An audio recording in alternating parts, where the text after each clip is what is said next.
Você acredita que fantasmas são reais? Ainda mais quando aparecem em locais inesperados e tidos como os sagrados. Bom, eu vou contar uma história que aconteceu na Igreja Nossa Senhora das Dores, em Porto Alegre, que demorou quase 100 anos para ser construída. Há muito tempo, em meados de 1807, no início da construção, alguns materiais e ferramentas sumiram. O culpado foi logo apontado, um dos escravos que ajudava na obra. Ele se disse inocente desde o primeiro momento, mas não lhe deram ouvidos. Naquela época, havia um pelourinho na praça, onde o escravo foi açoitado e, em seguida, enforcado. Esse pelourinho ficava exatamente na frente da futura igreja. Antes de abrirem o cadafalso, o escravo se disse mais uma vez inocente e rogou uma praga, dizendo que eles jamais iriam concluir a construção. De acordo com a lenda, ele teria gritado: "Vou morrer, porque sou escravo, mas morrerei inocente. Eu vou assombrar essa igreja e vocês jamais a verão concluída." Dito e feito, por 97 anos, nada fazia com que a construção continuasse. Sempre acontecia algo que atrapalhava o andamento das obras.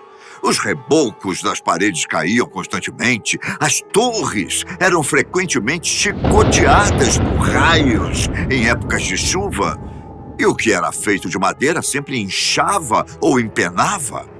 A população sempre organizava novenas em prol da igreja, mas parecia que nada resolvia. Por volta de 1903, o arquiteto faleceu. Então, o substituto fez algumas modificações no projeto original.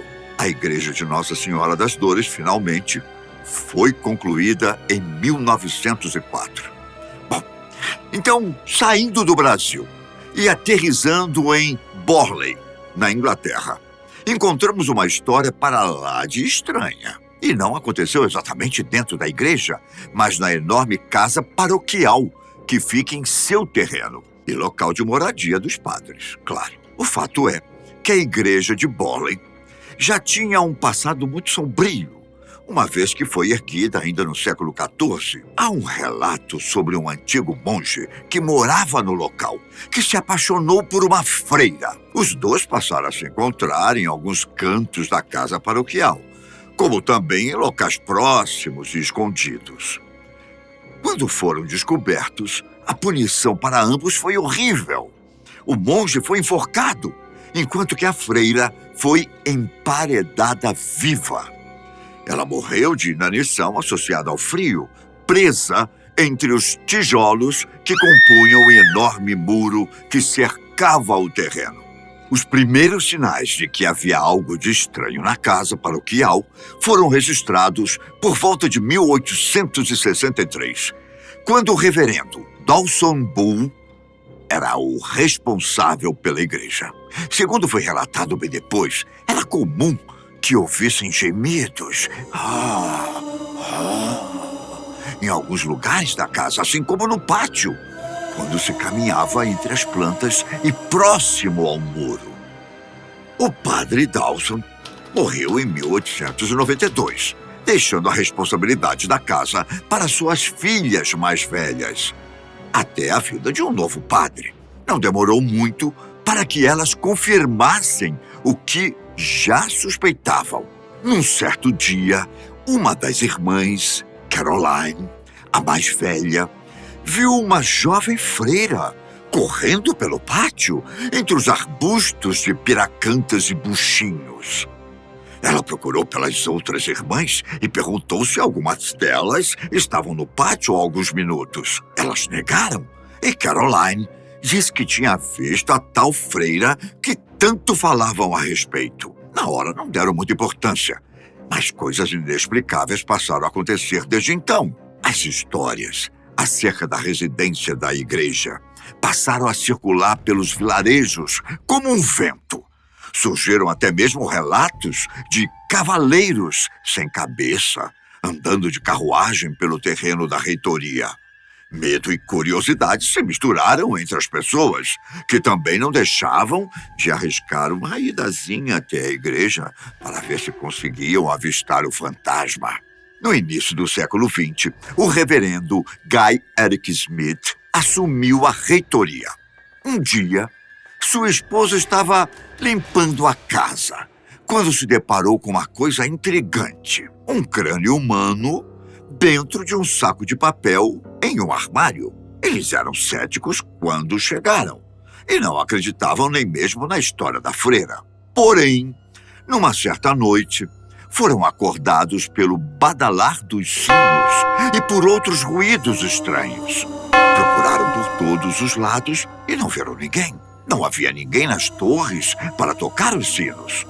Foi então que concluíram que havia algo de estranho naquele local. Então chamaram a Sociedade de Pesquisas Psíquicas, com sede em Londres. O representante confirmou a presença de fantasmas na residência e disse ainda ter visto e ouvido fenômenos de natureza paranormal. A família de Eric Smith não conseguiu ficar e, como as histórias sobre assombrações já eram conhecidas, não foi fácil conseguir um substituto. Até que um dia apareceu o reverendo Lionel Forster e sua esposa, Marianne. Não demorou muito para que o casal ouvisse os sinos e outras coisas bem estranhas. Certa noite, Marianne quase se feriu quando passava próximo a uma das vidraças, que se estilhaçou abruptamente, partindo-se em milhares de pequenos pedaços. Outro dia foi Lionel, que por pouco não foi atingido por um castiçal pesado que havia na sala. Marianne também alegou ter sido jogada de sua cama. A família deixou o local por volta de 1937 e um anúncio foi publicado para procurarem um voluntário que pudesse morar na casa e registrar tudo o que presenciasse. Entre as 48 pessoas que se candidataram, foi escolhida a médium espírita Ellen Glanville, junto com seu filho, que também era voluntário. Glanville descobriu que uma freira francesa chamada Marie Laure viveu nas dependências da reitoria no século XVII. O fantasma da freira disse ainda à médium sobre seu relacionamento com o monge e que ambos tinham sido condenados. Disse ter sido emparedada no local e deixada para morrer. Toda aquela escrita na parede ao longo dos anos tinha sido ela. A freira estava pedindo ajuda. A médium disse também haver uma outra presença no local, mas não soube identificar o que era. Só disse ser maligna. Em 1939, o novo proprietário da casa, o capitão Gregson, desempacotava algumas caixas e, acidentalmente, derrubou uma lâmpada de óleo no corredor. O fogo se espalhou rapidamente e a casa ficou seriamente danificada. Depois de investigar a causa do incêndio, a companhia de seguros concluiu que o incêndio havia sido iniciado deliberadamente. Alguns investigadores da época diziam que tudo o que ocorria na casa era provocado pelos seus próprios moradores. Uma conclusão óbvia. Quando não se consegue determinar as causas de fenômenos paranormais. Mesmo assim, os relatos a respeito das assombrações continuaram.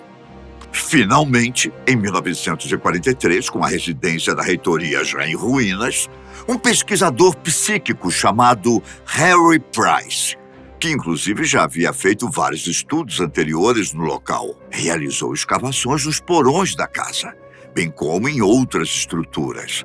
Ele acabou encontrando ossos que suspeitou ter pertencido a uma jovem mulher. Os restos mortais receberam um enterro cristão no cemitério de Liston, uma vez que a paróquia de Borley não permitiu que a cerimônia fosse feita lá, porque as pessoas diziam que os ossos pertenciam a um porco. A casa paroquial, a mesma reitoria, foi demolida no ano seguinte.